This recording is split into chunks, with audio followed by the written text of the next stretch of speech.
I'm going to share with you the top 5 things to look for when buying a used motorhome, and we're starting right now. Okay, so everybody knows buying a used motorhome can save you thousands of dollars. Not only that, if this is your first time buying a motorhome, you want to buy a used one just to test the waters to see if it's a lifestyle that you like to live. And again, I'm sharing with you the top 5 things you want to look for when buying a used motorhome. And if you have any tips that you recommend that did not make this list, make sure you leave them in the comments below. First thing, one of the most important things is price. How do you know what to pay for a used motorhome and how not to pay too much? NADA.com, which is the Kelley Blue Book for RV. Once you're on the main page, you want to go up and click the RV tab. Don't add any options whatsoever.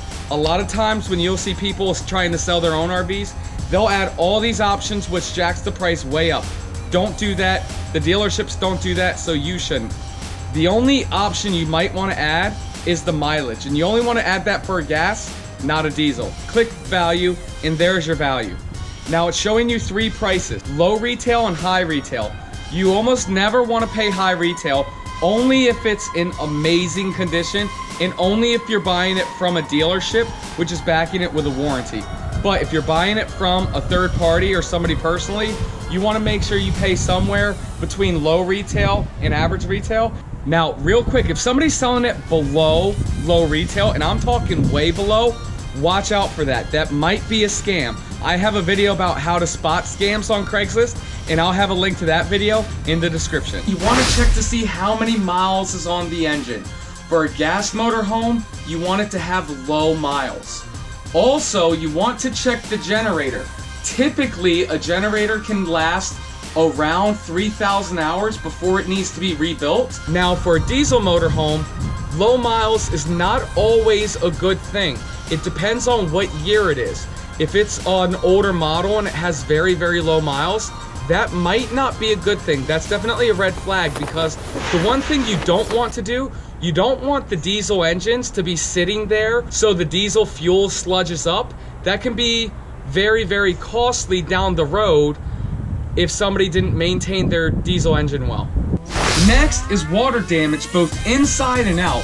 When you walk inside an RV that has water damage, a lot of times you can tell right away just based off the smell. It smells musty, but you want to walk around, see if you can feel any soft spots in the floor.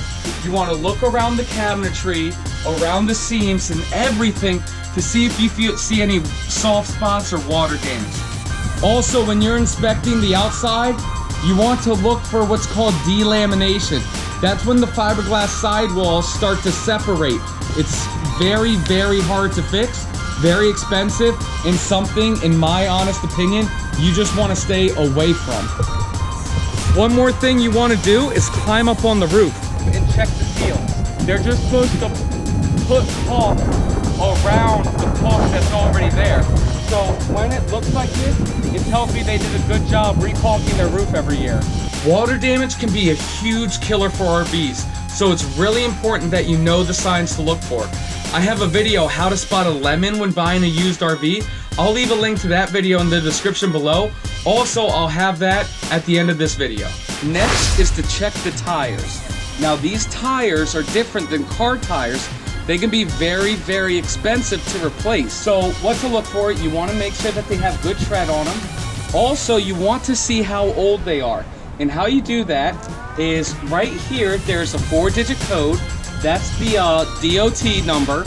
And this says 3315, which means this tire was made in the 33rd week of 2015. So even though these tires look good and they have plenty of tread on them, they're still 3 years old. So you might want to think about how much replacing these tires would be and figure that with the adjustment of how much you want to pay for the RV. Next is as is, where is, how is. Those are 3 phrases you really want to be cautious of, because when a dealership is selling something as is, that should draw up a red flag. I say stay away from it, but you can get a great unit for a great price if you're handy and you know how to fix things up. Finally, the most important thing, especially if you're a first-time buyer, is what's called the Fly and Drive program. Now, a lot of the big dealerships down south, they do this program where they buy you a plane ticket, you fly in, and then you drive home with your new motorhome. And they're targeting first-time buyers because the first-time buyers don't know what to do because it's their first time buying an RV. So I'm not saying it's a trick or a scam. Here's what I'm saying, what happens.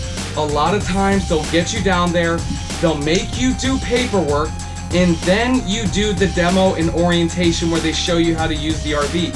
What I'm saying is, before you sign any paperwork, do your full demo and orientation first.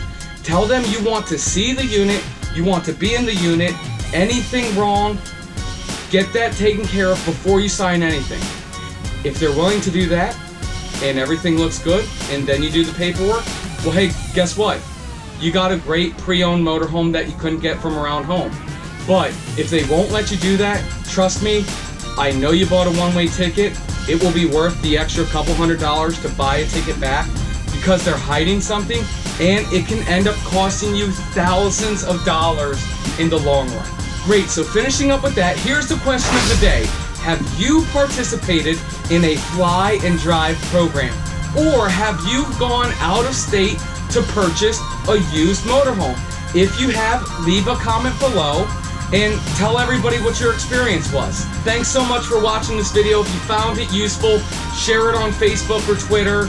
Click the circle button to subscribe so you don't miss an update. Also, if you wanted to see that video on how to spot a lemon when buying an RV, I have a link right there. Thanks so much, and I'll see you next time.